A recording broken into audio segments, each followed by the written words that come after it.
नमस्कार, मैं डॉक्टर शालिनी राकेश। केंद्र में बैठी भाजपा सरकार आज अपने 7 साल पूरे कर चुकी है। उस 7 साल को अगर हम अपनी नज़र से देखते हैं तो हम उसे 2 भागों में बांट करके देखेंगे कि इसमें सरकार को क्या मिला और जनता को क्या मिला।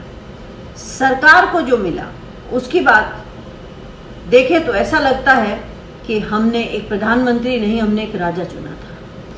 प्रधानमंत्री ने इस 7 साल के कार्यकाल में 682 यात्राएं की हैं, जिसमें से 202 चुनावी रैलियां भी शामिल हैं। प्रधानमंत्री की यात्राओं को अगर देखा जाए तो हर तीसरे दिन या 85 घंटे के बाद वो पीएमओ ऑफिस से बाहर थे। तो सबसे ज़्यादा हवाई यात्रा करने वाले प्रधानमंत्री नरेंद्र मोदी जी साबित हुए। इससे पहले किसी भी प्रधानमंत्री ने इतनी यात्राएं नहीं की हैं। और अगर प्रचार और प्रसार की बात देखी जाए तो इस सरकार ने अपने प्रचार और प्रसार पर बहुत जोर दिया है। 3 करोड़ प्रतिदिन का प्रचार प्रसार किया गया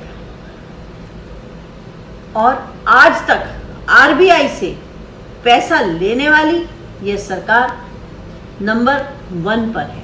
इससे ज्यादा पैसा पहले किसी भी सरकार ने नहीं दिया। तो ये तो हुई सरकार की बात। और जैसे आप सभी लोग जानते हैं कि प्रधानमंत्री यहीं तक नहीं रुके हैं, अभी सेंट्रल विस्ता प्रोजेक्ट बनाया जा रहा है, यानी कि वो उस घर में या उस संसद में संतुष्ट नहीं है।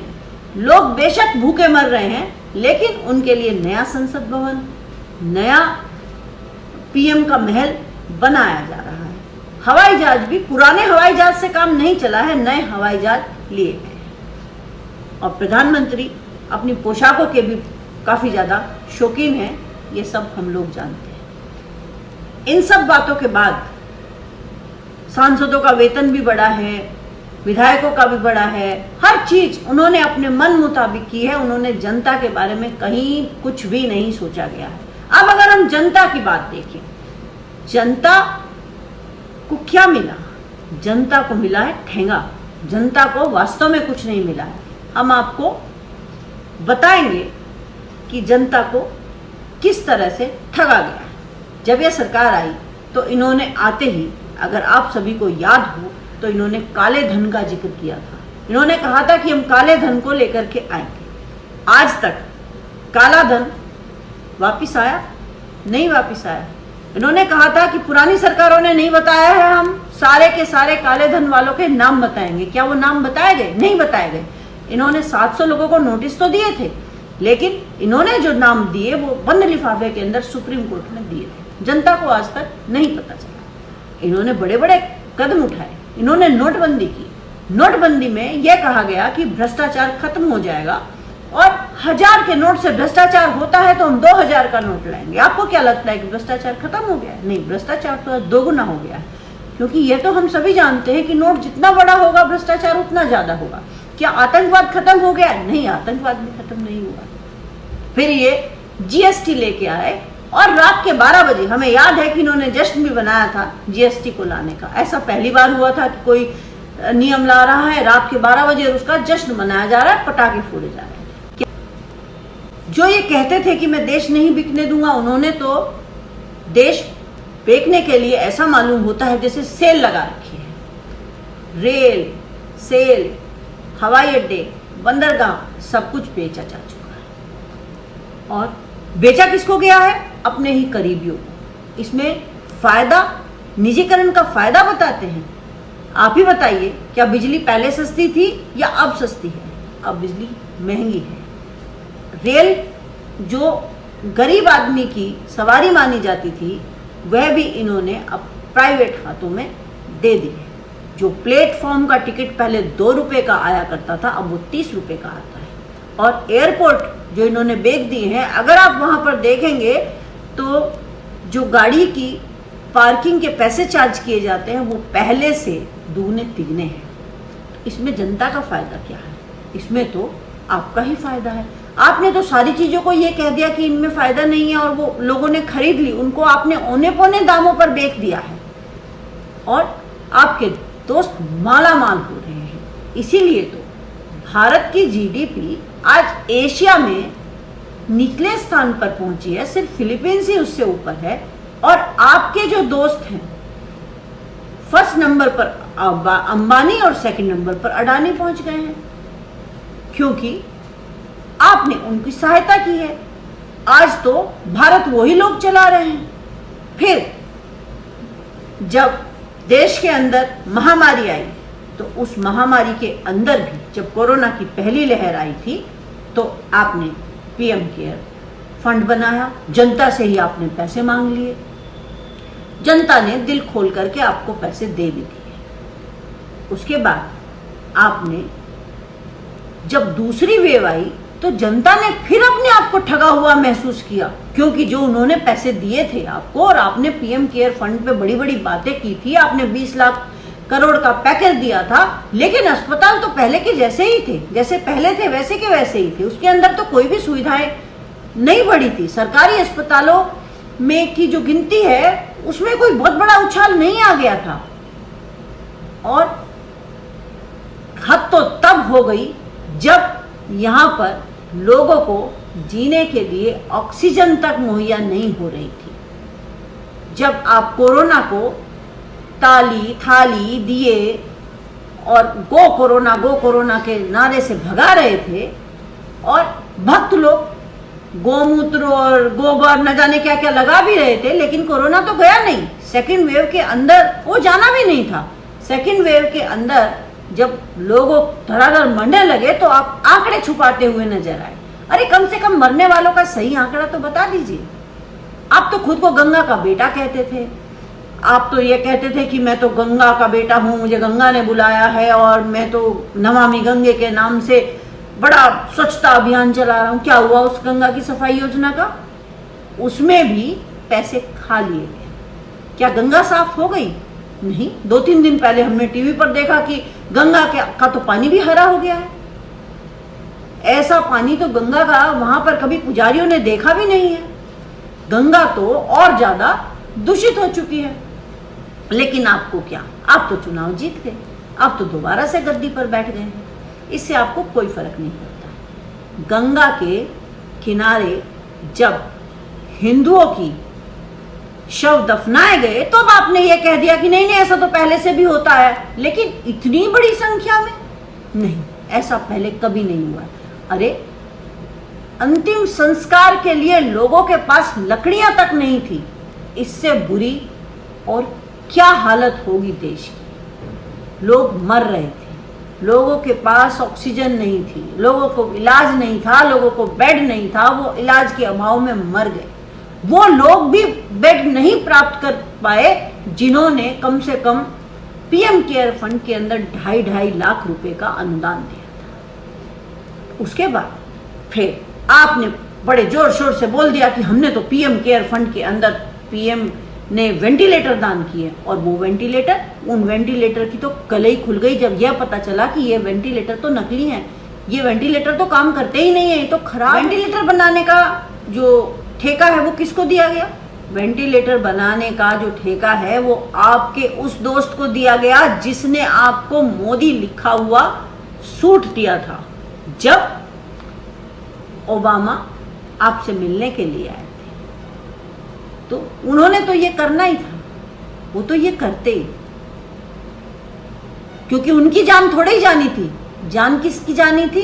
हिंदुस्तान के लोगों की। उन वेंटिलेटर के अंदर जो ऑक्सीजन फ्लो होता है वो कभी भी बढ़ जाता है, कभी भी घट जाता है। डॉक्टरों ने उसे यूज करने से ही मना कर दिया।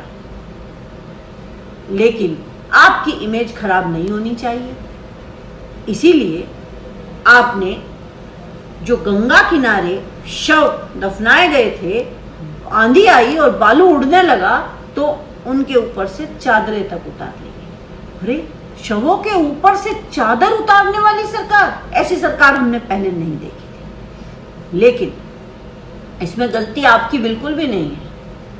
यह तो ठीक है कि बस्तियां जलाई गई, लेकिन सवाल तो यह उठता है कि बस्तियां जलाई किसने? माचिस किसने दी थी हाथ में? अरे माचिस तो जनता ने दी थी। तो भुगतना तो इन्हीं को था, क्योंकि हिंदू मुस्लिम का एजेंडा आप लेकर के चले। आप तो मुस्लिम विरोधी बातें करते रहे। आपको हिंदू राष्ट्र थोड़ी बनाना था, आपको तो मुस्लिम विरोधी राष्ट्र बनाना था। जो घोटाले करे उसको आप कुछ नहीं कहते हैं। गरीब आदमी का एक सहारा होता है बैंक। बैंकों के अंदर वो अपनी जीवन भर की पूंजी रखता है, लेकिन आपने उसके साथ क्या किया? बैंकों से अपने करीबियों को आपने बड़े बड़े लोन दिलवाए और वो लेकर के भाग गए और आपने उसको माफ करवा दिया, क्योंकि आपके बाप का क्या जाता है? जनता के टैक्स का पैसा है, जनता भुगतेगी अपने आप। विश्व में सबसे ज्यादा जो पैसा नहीं लौटाया गया है उसमें भी भारत नंबर 1 पर है। 9.5% है जो पैसा नहीं लौटाया गया है। बाकी देशों में किसी में 1% हो गया, किसी में 1.5% हो गया, किसी में 0 पॉइंट कुछ हो गया। इतना थोड़ी होता है। गरीब आदमी को आप कहते हैं हमने मुद्रा योजना के अंदर लोन दिए। अगर आपने मुद्रा योजना के अंदर लोन दिए थे तो फिर लोग बेरोजगार क्यों हैं? फिर आपको पूछना चाहिए था कि हमने मुद्रा योजना के अंतर्गत जो लोन दिए हैं तो लोगों ने उसका क्या किया। आज बेरोजगारी चरम पर है। बेरोजगारी भी आज 17% तक पहुंच चुकी है, जो शायद विश्व में सबसे ज्यादा है। और आपने वादा किया था कि आप 2 करोड़ रोजगार देंगे, लेकिन पिछले 7 सालों में तो 11 करोड़ लोगों की नौकरियां चली गई हैं। सरकारी नौकरी तो आपने दी ही नहीं है, ये तो सबसे कम दी गई है। और फिर लास्ट में वही है कि गलती किसकी है? गलती तो इस जनता की है, तो भुगतना तो जनता को ही है। आपका कुछ नहीं जाता है। आपको सिर्फ जनता को उल्लू बनाना था, अपने लोगों का भला करना था। लेकिन आज मैं दावे के साथ कह सकती हूं कि भारत के प्रत्येक व्यक्ति के मन में एक क्वेश्चन मार्क है कि आखिर क्या हुआ, उसे क्या मिला। इस सरकार में इस पिछले 7 साल में एक भी आदमी आपको जनता से ऐसा नहीं मिलेगा जो खुश हो। वो ये कहेगा कि मुझे इस सरकार के आने से ये फायदा। आप कहते थे make in India. Make in India के अंदर क्या मिला? मेक इन इंडिया के अंदर हमें नफरत मिली, बाकी हमें कुछ नहीं मिला। कितने लोग लिंचिंग में मार दिए गए? क्या पहले ऐसा होता था? नहीं होता था। आपके आने के बाद हिंदू मुस्लिम झगड़ों में बढ़ोतरी हुई है। लोग मर गए, भीड़ तंत्र के द्वारा लोग मार दिए गए और किसी को सजा नहीं मिली है, ना ही मिलेगी। बल्कि जो जेल से बाहर आते हैं उनका तो महिमा मंडन किया जाता है। ऐसा इस मेरे भारत देश के अंदर हुआ है। महिलाओं की स्थिति बहुत बुरी है। अगर हाथरस कांड देखा जिसने भी, तो उस महिला की आंखों से आंसू आज तक नहीं। जनता को जब स्वास्थ्य सेवाओं की आवश्यकता थी तो उसे स्वास्थ्य सेवाएं नहीं मिली।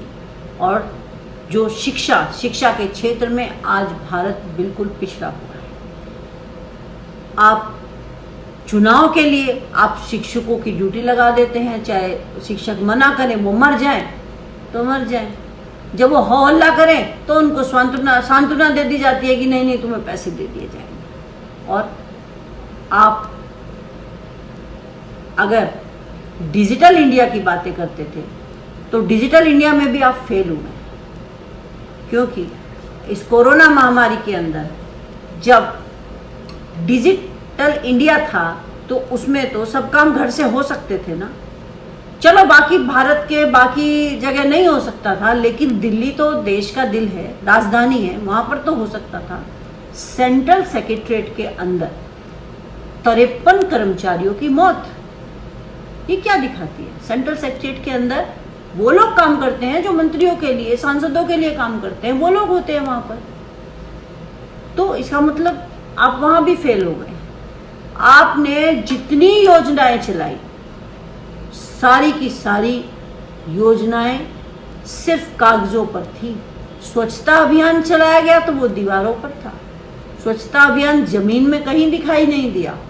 बस एक योजना का नाम देना आप भूल गए हैं, वो थी भारत लूटो योजना। भारत को बुरी तरह से लूट लिया गया है। और अगर कोई सवाल पूछे या सवाल उठाए तो आप उसको जेल में डाल देते हैं। मीडिया तो आपने खरीद ही रखा है। अगर अब आदमी सोशल मीडिया पर अपनी बात कहने लगे तो उसका अकाउंट बंद कर दिया जाता है। फेसबुक, इंस्टाग्राम, ट्विटर सब कुछ अब आपके हाथ में है, बंद हो जाता है।